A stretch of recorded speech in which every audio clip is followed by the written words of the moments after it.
जिन हाथों में शक्ति भरी है राज तिलक देने की, उन हाथों में ही ताकत है सर उतार लेने की। अकेले रहेंगे तब भी तुम्हारे खिलाफ लड़ेंगे, याद रखना। संजय जी, अकेले रहेंगे तब भी तुम्हारे खिलाफ लड़ेंगे जी। ये दादागिरी कहीं और दिखाना। मुसलमान आंदोलन करता है तो पाकिस्तानी हो जाता है, नौजवान आंदोलन करता है तो चाइनिस्तानी हो जाता है। लेकिन मैं इस सरकार के बारे में कहना चाहता हूं, 1 लाख सरकारी स्कूल हिंदुस्तान में बंद हुए, 1,20,000 सरकारी स्कूल ऐसे हैं जिसमें एक टीचर है, क्योंकि मोदी जी का नारा है अनपढ़ रहेगा इंडिया, तभी तो अंधभक्त बनेगा इंडिया। पेपर चोरी से लेके चंदा चोरी तक सारे चोरी के गुनाह में तुम लोग शामिल हो। पहली बार जब आपने एग्जाम कराया तो 22,80,000 बच्चे उसमें बैठे थे, लेकिन दोबारा जब आपने री एग्जाम कराया तो उसमें मात्र 20 लाख बच्चों ने हिस्सा लिया, 2,80,000 बच्चों ने हिस्सा नहीं लिया। उस गुनाह के लिए, उस पाप के लिए जिम्मेदार कौन है? मानवर में अपनी बात की शुरुआत नीट पेपर लीक के कारण जिन 21 बच्चों ने आत्महत्या करके अपनी जान दी, उनको सर झुका के नमन करते हुए, श्रद्धांजलि देते हुए अपनी बात शुरू करना चाहता हूं। मैं उन लोगों को भी श्रद्धांजलि देना चाहता हूं जो पिछले 10 साल में 1,23,000 छात्रों ने सुसाइड किया, आत्महत्या किया, और 2,000 छात्र हर साल सिर्फ पेपर लीक के कारण आत्महत्या की जिन्होंने मान्यवर। मैं ये बिल पढ़ रहा था और आपने नीट के पेपर लीक के कारण जब 22 लाख बच्चे प्रभावित हुए तो आपने कहा री एग्जाम कराएंगे। पहली बार जब आपने एग्जाम कराया तो 22,80,000 बच्चे उसमें बैठे थे, लेकिन दोबारा जब आपने री एग्जाम कराया तो उसमें मात्र 20 लाख बच्चों ने हिस्सा लिया, 2,80,000 बच्चों ने हिस्सा नहीं लिया। उस गुनाह के लिए, उस पाप के लिए जिम्मेदार कौन है? दूसरी बात मान्यवर, यह बिल देख के मुझे लगता है कि सरकार खुद स्वीकार कर रही है कि देखो भाई, पेपर लीक तो होगा, पेपर लीक हम नहीं रोक पाएंगे, पेपर लीक होगा। हत्या के खिलाफ सख्त कानून बनता है, बलात्कार के खिलाफ सख्त कानून बनता है। तो कोई हत्या का अपराधी होता है, बलात्कार का अपराधी होता है जिसको सजा मिलती है। पेपर कराने की जिम्मेदारी तो सरकार की है मान्यवर, पेपर कराने की जिम्मेदारी तो सरकार की है। आपको अपने ऊपर कॉन्फिडेंस ही नहीं है कि आप ऐसा पेपर कराएंगे जिसमें पेपर लीक ना हो, यह आपको कॉन्फिडेंस नहीं, इसलिए आप ये कानून लेके आए। कानून में लिखा क्या है?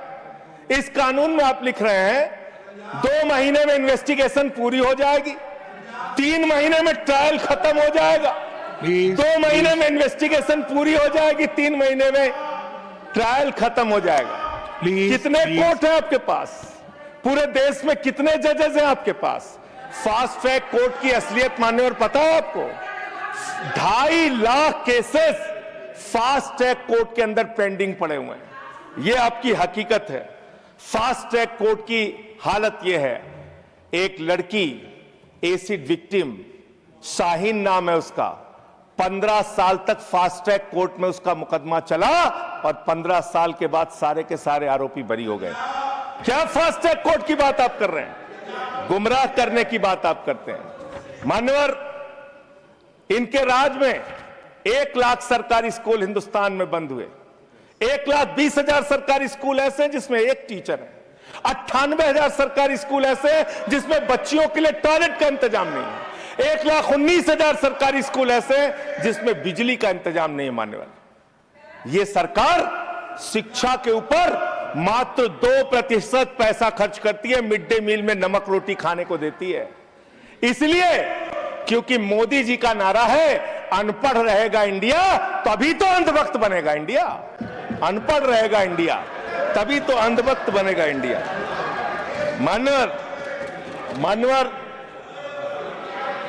इस सरकार ने कोयला चुराया, गैस चुराया, बिजली चुराई, पानी चुराई, शिक्षा चुराया, स्कूल चुराया, अस्पताल चुराया, पेपर चुराया। हम लोगों ने सोचा अब क्या चुराएंगे? बोले हम चंदा भी चुराएंगे, राम का चंदा भी चुराएंगे। पेपर चोरी से लेके चंदा चोरी तक सारे चोरी के गुनाह में तुम लोग शामिल हो। मान्यवर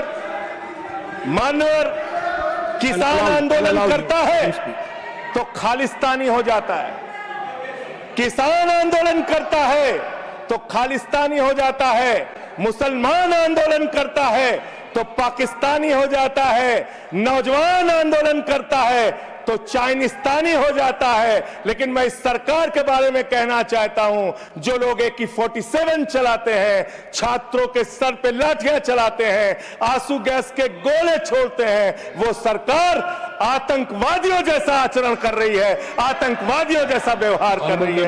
मैं ये कहना चाहता हूं। मान्यवर, प्लीज कंक्लूड, प्लीज। मान्यवर, मैं आपके माध्यम से इनको एक सुझाव देना चाहता हूं।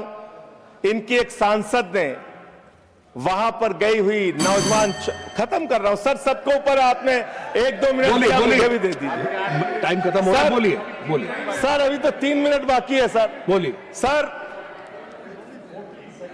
छात्र जो गए वहां आंदोलन करने, उनको बर्बरता पूर्वक मारा गया, लाठियों से पीटा गया सर, उनके सर फोड़ दिए गए, उनके ऊपर आंसू गैस के गोले छोड़े गए, वो चीखते रहे, चिल्लाते रहे, 500 छात्रों को घायल किया। और बिहार के अंदर इन लोगों ने AK-47 चलाया सर। वो आतंकवादी हैं हमारे छात्र, वो हमारे घरों के बच्चे आतंकवादी हैं सर, जिनके ऊपर आपने गोलियां चलाई। और तो और इनकी एक सांसद है मान्यवर, उन्होंने किसान आंदोलन में किसानों को गालियां दी, नौजवानों के आंदोलन में नौजवानों के लिए इतनी भद्दी टिप्पणी की मान्यवर, इस सदन के अंदर मैं कह नहीं सकता मान्यवर। हमारी बच्चियों को यह कहा गया, उनके चरित्र के ऊपर सवाल उठाया गया। मैं निवेदन करना चाहता हूं JP नड्डा जी से, समझाइए अपने उस सांसद को। अभी तो उसको 1 थप्पड़ पड़ा, सिर्फ 5 उंगली के निशान पड़े थे। ऐसी बात करोगे, गटर जेनजी को गटर कहोगे, जेनजी को गटर करोगे, तो तुम्हारी सरकार को इस देश का नौजवान, इस देश का जेनजी पकड़ के गटर में डालने का काम करेगा। इसलिए तुम्हारी सरकार को मान्यवर, इसलिए मैं आपसे निवेदन करना चाहता हूं, नौजवानों को गटर जेनजी मत बोलो, तुम्हारी सरकार को उठा के वो गटर में डालने का काम करेंगे। मान्यवर, इसमें ऐसे प्रावधान आप लेके आए हैं। माननीय संजय जी, मैं बस खत्म कर रहा हूं। अकेले स्पीकर हैं आप? हाँ, अकेले हैं। अकेले। सर, मैं ये सोच रहा था कि ये सरकार ऐसा कानून लेके आए, अकेले रहेंगे तब भी तुम्हारे खिलाफ लड़ेंगे, याद रखना। माननीय संजय जी, अकेले रहेंगे तब भी तुम्हारे खिलाफ लड़ेंगे जी। ये दादागिरी कहीं और दिखाना। बैठ जाओ, चंदा चोरी करते हो तुम लोग। माननीय तरुण जी, माननीय Sanjay ji, address the chair, chair को एड्रेस करें, एड्रेस द चेयर। माननीय संजय जी, मैं खत्म कर रहा हूं सर।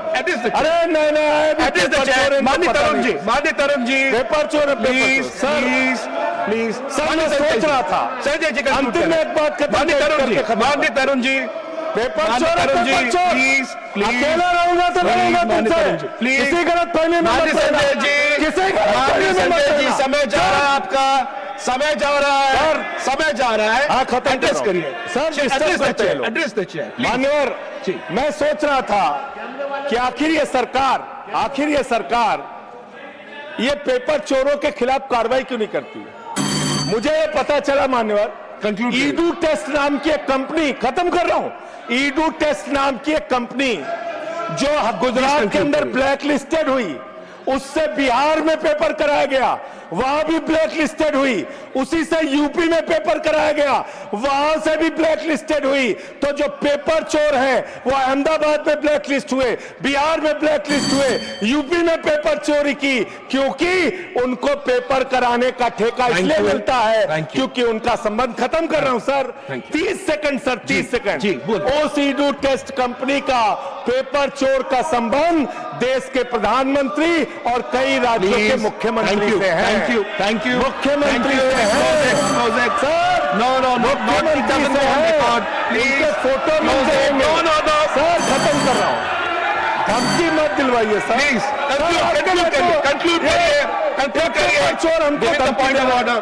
ये चंदा चोर हमको धमकी दे रहे हैं। Anything unparliamentary will not go on record. Anything unparliamentary will not go on record. Please conclude करिए। I'll allow you. Please Chandrashekhar ji के अंतिम लाइन conclude करिए, conclude करिए। आप ही आ रहे हैं सर हमको Conclude करिए। I'll have to put आप that खत्म one. करो। I'll allow you. Conclude करिए। बिठाइए Conclude करिए। उनके पेट पे दर्द शुरू हो हाजी गया sir. Sanjay ji, I'll have मिर्गी to के move on. झटके आ रहे हैं Conclude सर, तो करिए। उनको समझाइए। Conclude करिए प्लीज। मिर्गी के मैं झटके आपको आ रहे हैं समय सर, दूंगा। उनको समझाइए मैं सर। आपको समय दूंगा। आप I'll give you the दीजिए time. इन लोगों Please को। conclude करिए। सर Conclude करिए। अंत में करिए, please. चंद्रशेखर जी स्वर्गीय प्रधानमंत्री जी की एक लाइन के साथ अपनी बात कहना चाहता हूं इस देश के नौजवानों की तरफ से आपको। जिन हाथों में शक्ति भरी है राज तिलक देने की, जिन हाथों में शक्ति भरी है राज तिलक देने की, उन हाथों में ही ताकत है सर उतार लेने की। इसलिए अहंकार मत करो। Thank you. Point of